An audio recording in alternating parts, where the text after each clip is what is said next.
드디어 나이트 사파리 들어왔습니다. 첫 번째로 보실 친구들은 밤의 최고의 포식자 한국 호랑이입니다. 호랑이의 시력은 밤이 되면 인간의 6배로 향상되기 때문에 더욱 무서운 존재가 될 수밖에 없는데요. 지금이 최고의 활동 시간인 만큼 자기들의 영역을 지키고 침범을 막기 위해 긴장된 상태로 이곳저곳에 영역 표시와 경계를 쓰고 있는 모습을 보고 계십니다. 이렇게 활발한 호랑이의 모습, 이곳 나이트 사파리에서만 보실 수 있는 특별한 모습입니다. 야생에서의 호랑이, 하루에 20시간 정도는 잠으로 보낸다고 합니다. 가장 활발한 시간이 바로 지금 해가 진 직후의 밤, 그리고 새벽녘입니다. 이 시간 동안 호랑이는 자신의 영역도 순찰하고 사냥도 하면서 낮에 비축했던 에너지를 폭발적으로 사용하게 됩니다. 완전 여기 봐요. 진짜? 바로 옆으로. 대박이다. 호랑이는 먹잇감을 발견하면 아주 조용히 들어가 저기 있다. 빠른 스피드로 달려들어 먹이의 목을 노려 사냥을 합니다. 호랑이의 이빨은 날카롭기도 하지만 무는 힘이 강해서 먹잇감의 척추를 끊어내거나 질식시킬 수 있습니다. 호랑이의 놀라운 사냥법 하나 더. 몸집이 큰 먹이의 경우 물속으로 끌고 들어가 익사시켜 잡아먹기도 한다고 합니다. 과연 머리로 영리한 최고의 사냥꾼이라고 할 수 있겠습니다.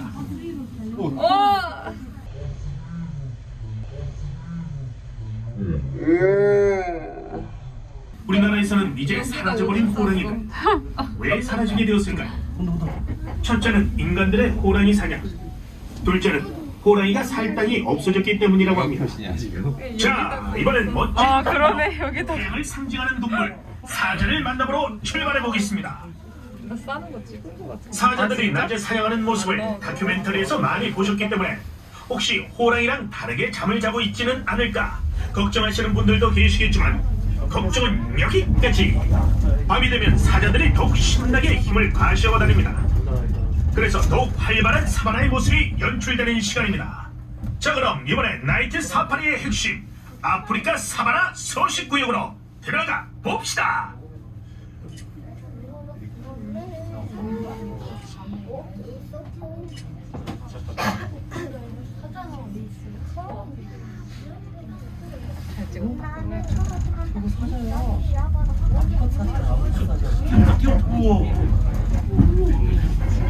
우와, 사자가 이런 오른쪽을 봐주십시오.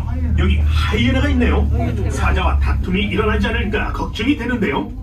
사자와 하이에나는 아프리카 사바나에 같이 살면서 같은 먹이를 사냥하기 때문에 경쟁하면서 사이가 아주 나쁜데요. 서로의 새끼를 발견하면 지체 제거한다고 합니다. 자, 오늘 밤에는 둘 사이에서 싸움이 일어나지 않았으면 좋겠는데요. 이러한 둘 사이의 나쁜 관계는 무려 12,000년 전인 플라이스토세 시대에도 있었다고 하니 더욱 걱정이 되네요. 자세히 보니 지금 하이에나들이 사냥에 성공해서 뼈다귀를 먹고 있는 것 같은데요. 하이에나들이 아프리카에서 얼룩말을 사냥하면 단 25분 만에 해체쇼가 모두 끝나고 바닥에는 핏자국만 남는다고 합니다. 정말 차갑고 냉혹한 사냥꾼들입니다. 무려 사냥하는 하이에나들, 개떼처럼 달려든다, 뼈도 못 추린다 같은 표현들은 개들이 아닌 하이에나에게 너무 딱 맞는 것 같은데요.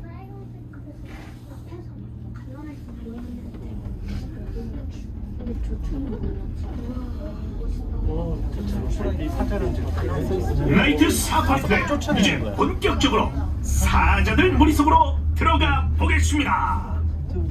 에버랜드 사자라고 하면 굉장히 얌전하고 싸움도 하지 않을 거라 많이들 생각하시는데요. 생각보다 많은 투쟁이 벌어진답니다. 오늘은 낮에는 볼 수 없었던 사자들의 싸움의 흔적을 같이 한번 찾아볼까요? 사자들의 콧잔등과 등 쪽을 보시면 발톱 스크래치가 얼마나 많은지 보실 수 있을 것입니다. 무리 생활을 하는 사자들은 자기의 서열과 암컷을 차지하기 위해 크고 작은 다툼이 매일 일어나게 되는데 이것은 맹수의 본능이라고 할 수 있습니다. 사자는 무슨 사람이야? 나이트 사파리 트랙 이제 본격적으로 사자들 무리속으로 들어가 보겠습니다.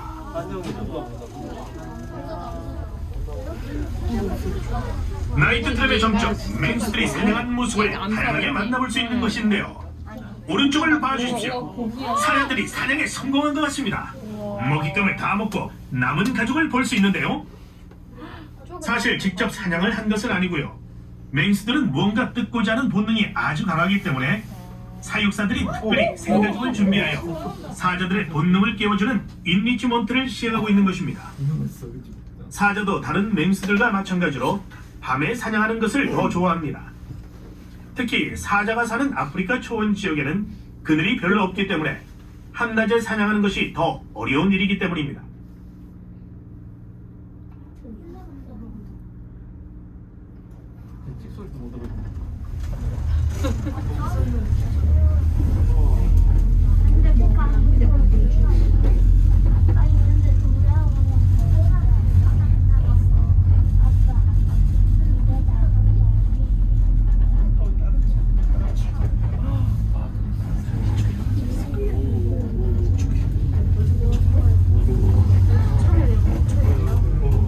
여러분, 사자들이 가젤 사냥에 성공했군요.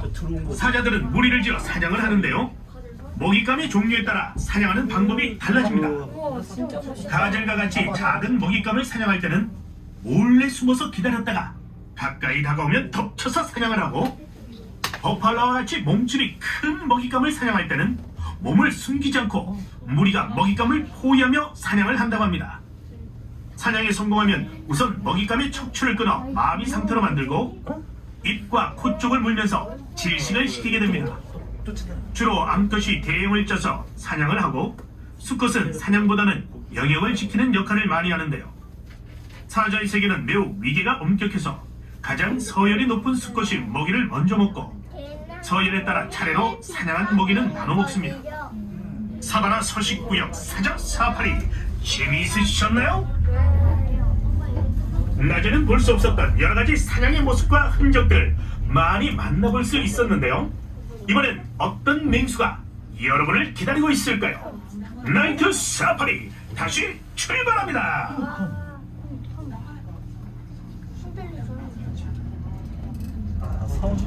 전기선이야. 아니, 호랑이랑 사자가 눈 열면 도망갈 수 있어. 못, 저 바깥에 못 오게 전기로 이렇게 해서 밟으면 전기가 들어가서 사자가 뒤로 도망가는 거야.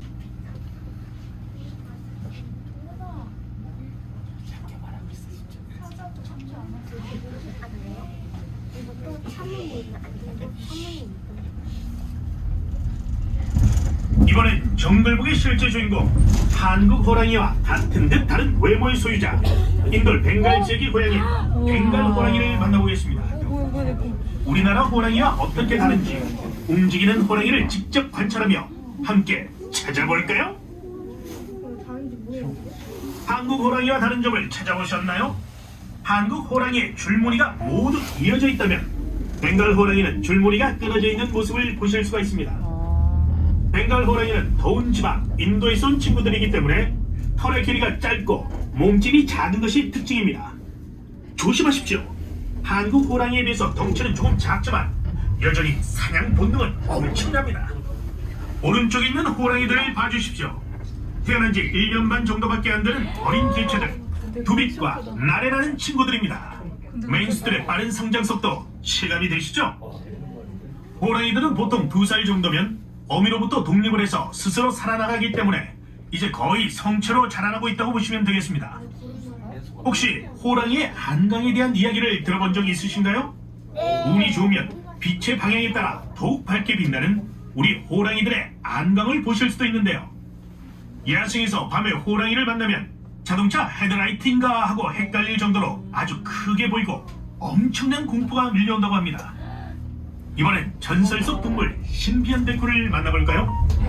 신비의 동물 백호의 검은 줄무늬를 자세히 보시면 검지 않고 초콜릿 색이라는 것을 확인하실 수 있을 겁니다.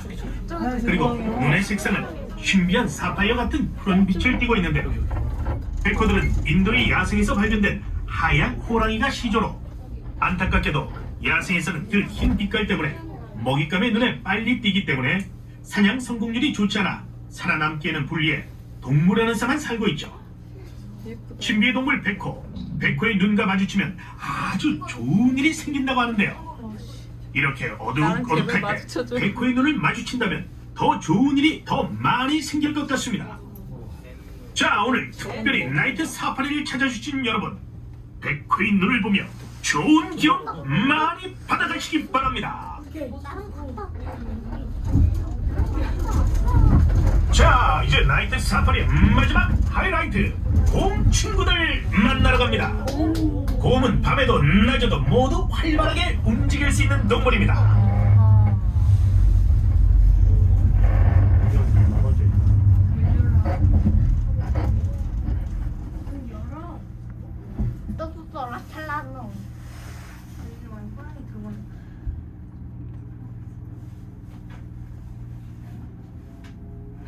보는 거 같아.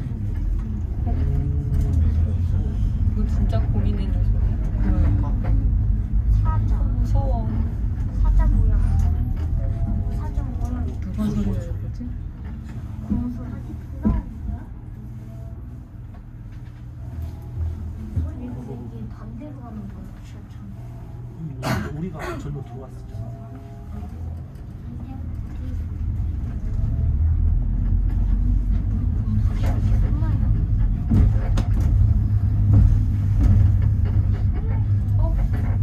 첫 번째로 만나는 곳, 오른쪽에 있는 반달 가슴곰입니다. 귀여워. 천연기념물 329호로 지정되어 있는 친구이며 가슴에 반달 모양의 흰색의 털을 가지고 있어서 반달 가슴곰이라고 불립니다. 반달 가슴곰은 몸집이 작기 때문에 커다란 동물은 사냥하지 않습니다. 즐겨 먹는 먹이는 도토리, 산딸기 등의 열매리고 어린 잎이나 새순, 나무 곤충들이고 동물성 먹이는 개구리나 뱀 같은 작은 동물을 잡아먹습니다. 한때 우리나라 야생에서 완전히 사라졌던 반달 가슴곰은 복원 노력 끝에 지리산에 안정적으로 다시 살고 있습니다. 괜찮다.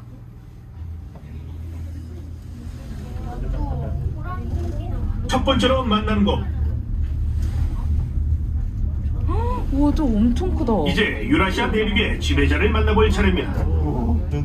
유라시아 불곰 또는 우와, 이게 뭐야? 유로뱀이라고도 불리는 이 친구들은 이야. 몸길이 3m, 몸무게 최대 300에서 500kg까지 나가는 거구의 몸집을 자랑합니다. 곰 친구들은 덩치가 커서 미련하고 둔하게 보이지만 사실은 대단히 영리하고 순발력 또한 뛰어납니다. 지능이 4살 어린이와 비슷하다고 합니다.